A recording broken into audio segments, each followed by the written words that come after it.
আমরা সকলেই অভিহিত যে হাইকোর্ট বা সুপ্রিম কোর্ট সর্বত্র নানাহ চেষ্টায় বিফল হওয়ার পরেও জুট মিল কর্তৃপক্ষ চতুর্থ বেতন পরিষদের সুপারিশ অনুযায়ী ১/১/১৯৯৬ তারিখে ভিত্তিতে নির্ধারিত সময়ের মধ্যে বেতন ভাতা মিটিয়ে দিতে পারেননি।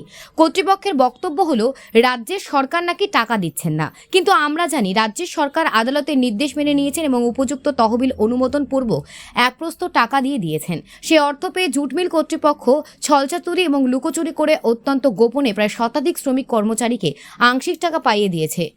পে স্লিপ, আইপিএস, নোটিশ বোর্ডের তালিকায় প্রকাশ তথা সর্বপ্রচার বিহীন এই টাকা পেমেন্ট করা হয়েছে।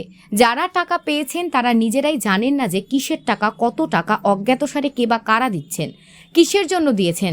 সম্পূর্ণ প্রক্রিয়াটাই গোপন। এরকম কৃত্রিম প্রক্রিয়াতে টাকা দিতে আদালতের নির্দেশ করেনি। আদালতের নির্দেশ অনুসারে ৪ সেপ্টেম্বর ২০২৩ এঙে ৪ মাসের মধ্যে সমুদায় প্রাপ্য একত্রে সকল প্রাপকদের মিটিয়ে দেওয়ার কথা, যেখানে কেউ কেউ পেয়ে যাবেন আবার অন্যান্য চেয়ে থাকবেন।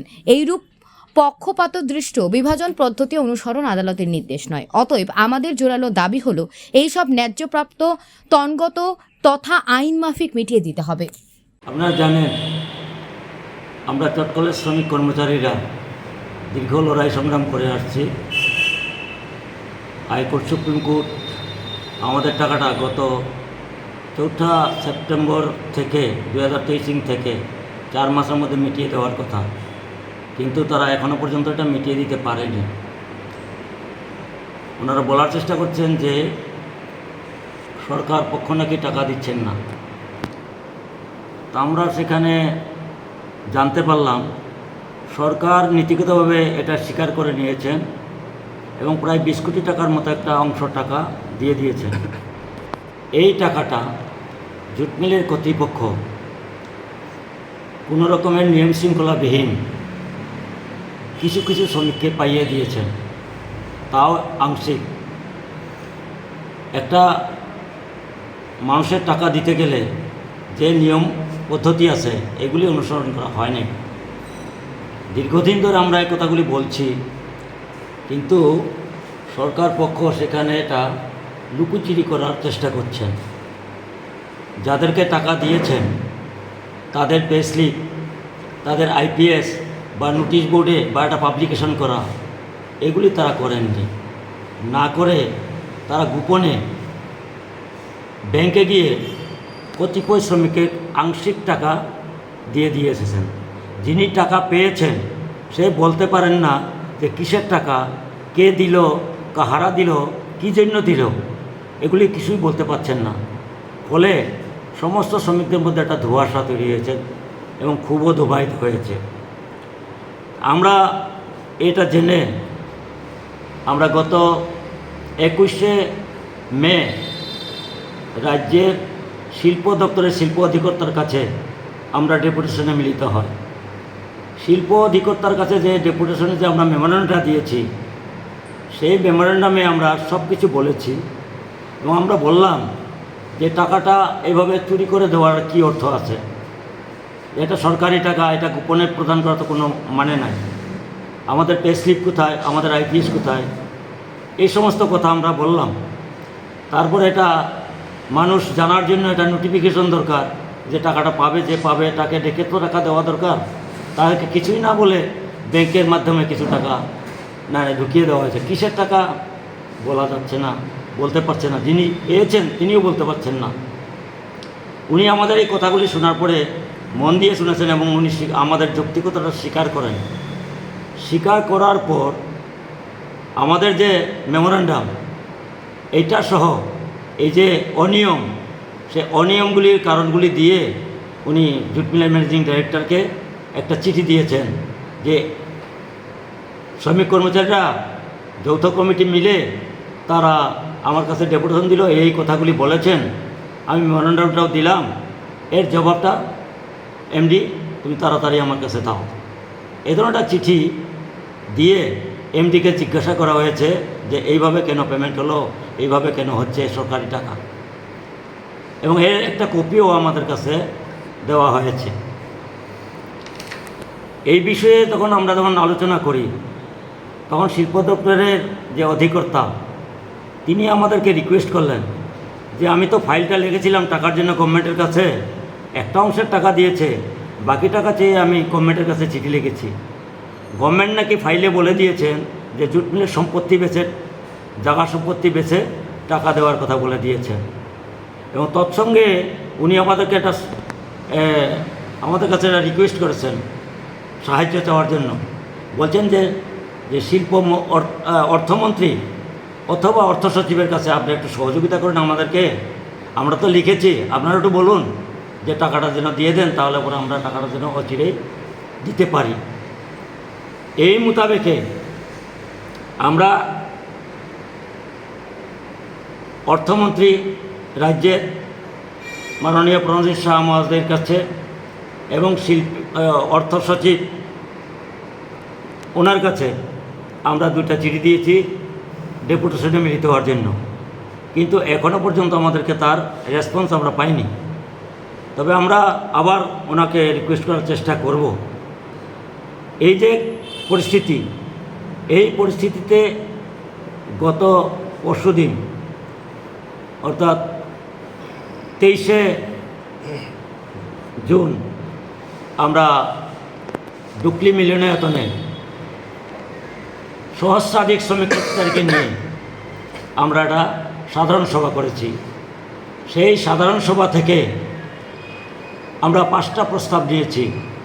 সেই 5টা প্রস্তাবের মধ্যে আছে, প্রথমত আমরা বলেছি আইন আদালত অমান্যতা, গোপনে পেমেন্ট, শ্রমজীবীদের মধ্যে বিভাজনের চক্রান্ত, ছলচাতুরি, লুকোচুরি ইত্যাদি প্রতিহত করা এবং অনতিবিলম্বে সমুদয়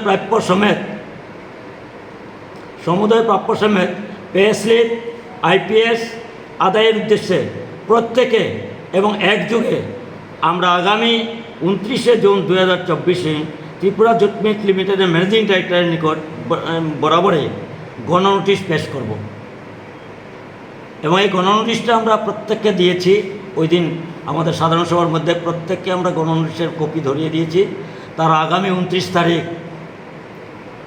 সবাই একসঙ্গে লাইন ধরে শৃঙ্খলাবদ্ধভাবে তারা এই যে টাকাটা এত দেরি হলো কেন, এবং লুকোচুরি করা হচ্ছে কেন, ছলচাতুরি করা হচ্ছে কেন, গভর্নমেন্টের টাকা না জানিয়ে কেন দেওয়া হচ্ছে, এই প্রতিবাদ জানিয়ে আমরা গণনোটিশ আমরা এমডির সচিবে প্রদান করব। যে লুকোচুরি হয়েছে বা গোপনীয়তা হয়েছে এটা প্রকাশ্যে আনার জন্য আমরা বলেছি যে এই বিশ্বাসযোগ্যতার প্রশ্নে একটা শ্বেতপত্র জারি করা, যেন সাধারণ শ্রমিক কর্মচারী, সাধারণ মানুষ যেন জানতে পারে যে জুট মিলের শ্রমিক কর্মচারীর জন্য এই টাকাটা এসেছে, এই টাকাটা আমরা বিলি করছি, এইভাবে বিলি করেছি, এটা বলার জন্য আমরা বলেছি যে একটা শ্বেতপত্র জারি করার জন্য। তৃতীয়ত যেটা আমরা ঠিক করেছি, আদালতের নির্দেশ মোতাবেক পর্যাপ্ত অর্থ বরাদ্দের দাবিতে ত্রিপুরা সরকারের মাননীয় অর্থমন্ত্রী অথবা অর্থ সচিব বরাবরে আমরা পরিবেশ পরিস্থিতি বিবেচনাপূর্বক এটা গণ ডেপুটেশন দেওয়ার সিদ্ধান্ত আমরা নিয়েছি।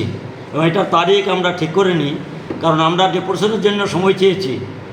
যদি অর্থ সচিব বা অর্থমন্ত্রী যদি আমাদেরকে সময় দেন তাহলে আমরা আলোচনা করব, আর যদি না দেন, উনি যদি সম্মত না হন, তাহলে আমরা সকলকে নিয়েই আমরা গণ ডেপুটেশনের মাধ্যমে ওনাকে আমরা বলতে চাইব যে আমাদের টাকাটা সঠিকভাবে, সঠিক সময়ে, সঠিক পদ্ধতিতে যেন দেওয়া হয়, তার জন্য আমরা সেটা বলবো।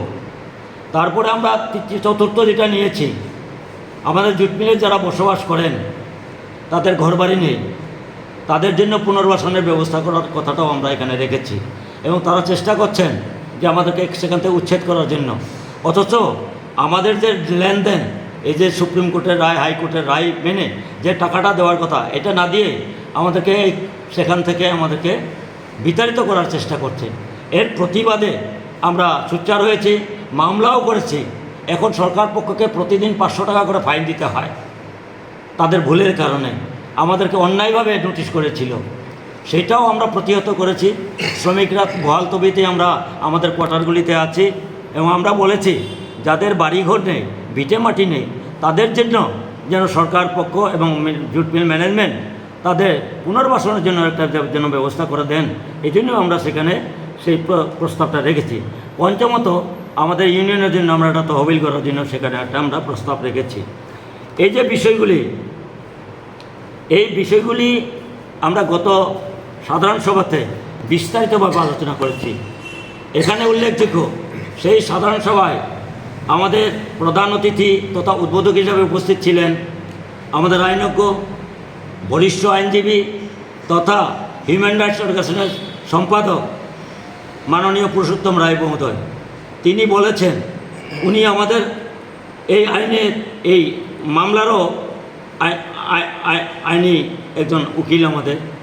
উনি পরিষ্কারভাবে সেদিন বলেছেন যে শ্রমিকদের টাকা, শ্রমিকদের মজুরি, শ্রমিকদের প্রাপ্য ন্যায্য অধিকার, এটা নিয়ে যে সরকার যে লুকোচুরি করছেন, ছলচাতুরি করছেন, তার বিরুদ্ধে রুখে দাঁড়ানোর জন্য, সংগ্রাম করার জন্য উনি আমাদেরকে পরামর্শ দিয়েছেন এবং সাথে সাথে সরকার পক্ষকে হুঁশিয়ার করে দিয়েছেন যে আইনকে ফাঁকি দিয়ে কেউ চলতে পারে না, আইনকে মেনেই সবাই চলতে হয়। তো এটা সরকার পক্ষ, এটা সুপ্রিম কোর্টের রায়, হাইকোর্টের রায় মানছেন না, সময় মতো টাকা দিচ্ছেন না, যারা টাকা পাবে তাদের সঙ্গে কথা বলবেন না, এটা গর্হিত অপরাধ। সুতরাং উনি বলেছেন যে আপনাদেরকে মাঠে নামতে হবে, মাঠে নেমে আপনাদের দাবিটা আদায় করার জন্য আপনারা প্রস্তুত থাকুন এবং আপনারা মাঠে নামুন, আপনাদের কাজ সফল হবে। আইন আপনাদের পক্ষে, আইন আপনাদের আমলে এসেছে, সুতরাং আপনারা এই কাজটা করুন। পুরুষোত্তম রায় বর্মন তার দীর্ঘ ভাষণে এই যে অব্যবস্থা বা রাজ্য সরকারের যে ভূমিকা এবং চটকলের যে ম্যানেজমেন্টের যে ভূমিকা, তার তীব্র সমালোচনা করেন। তো আমরা কৃতজ্ঞ, উনি আমাদের সবাই গিয়ে আমাদেরকে বুঝিয়েছেন বা ওনার পরামর্শটা আমাদেরকে দিয়েছেন। আমরা ওনার কাছে চিরকৃতজ্ঞ থাকব। আগামী দিনে আমরা এই সমস্ত লড়াইয়ে জুট মিল কর্তৃপক্ষ এভাবে যদি চলতে থাকে, আমরা নিশ্চয়ই বসে থাকব না। আমরা আমাদের প্রয়োজনীয় আন্দোলন প্রতিনিয়ত করব। তবে এর মধ্যে প্রাথমিক পর্যায়ে যেহেতু তারা সময় মতো আমাদেরকে টাকাটা দিতে পারলো না, এই জন্য আমরা আগামী 29 তারিখ 11টায় আমরা জমায়েত হব এবং আমরা সুশৃঙ্খলভাবে লাইন ধরে আমরা গণ নোটিশ প্রদান করব জুট মিল ম্যানেজিং ডাইরেক্টরের পাশে। এ হচ্ছে আজকে আমাদের এই সাংবাদিক সম্মেলনের মূল বিষয়বস্তু। কে কে আছেন এখানে? কে কে আছেন আপনারা? আমরা এখানে আমাদের এই কমিটির নারায়ণ দেবনাথ আমাদের কমিটির মেম্বার, মহিলা কমিটির প্রেসিডেন্ট মঞ্জু আইজ ভৌমিক, আমাদের কমিটির অন্যান্য মেম্বাররা আছেন এখানে। আপনার? আমার নাম ধনমণি সিনহা, আমি এই যৌথ কমিটির কনভেনার এবং চটকল শ্রমিক ইউনিয়নের সম্পাদক। আপনারা জানেন যে সুপ্রিম কোর্ট এবং ত্রিপুরা রাজ্যের হাইকোর্ট ত্রিপুরা জুট মিলের শ্রমিক কর্মচারীদের বেতন ভাতা গত 4 সেপ্টেম্বর 2023 ইংরেজি থেকে 4 মাসের মধ্যে মিটিয়ে দেওয়ার কথা, কিন্তু জুট মিল কর্তৃপক্ষ তথা সরকার পক্ষ প্রায় বছর গড়িয়ে যেতে চলেছে, কিন্তু এখনো পর্যন্ত টাকাটা মিটিয়ে দিতে পারেনি। কিন্তু আমরা যখন যোগাযোগ করি তখন কর্তৃপক্ষ বলার চেষ্টা করছে যে সরকার নাকি টাকা দিচ্ছেন না, কিন্তু আমরা জানি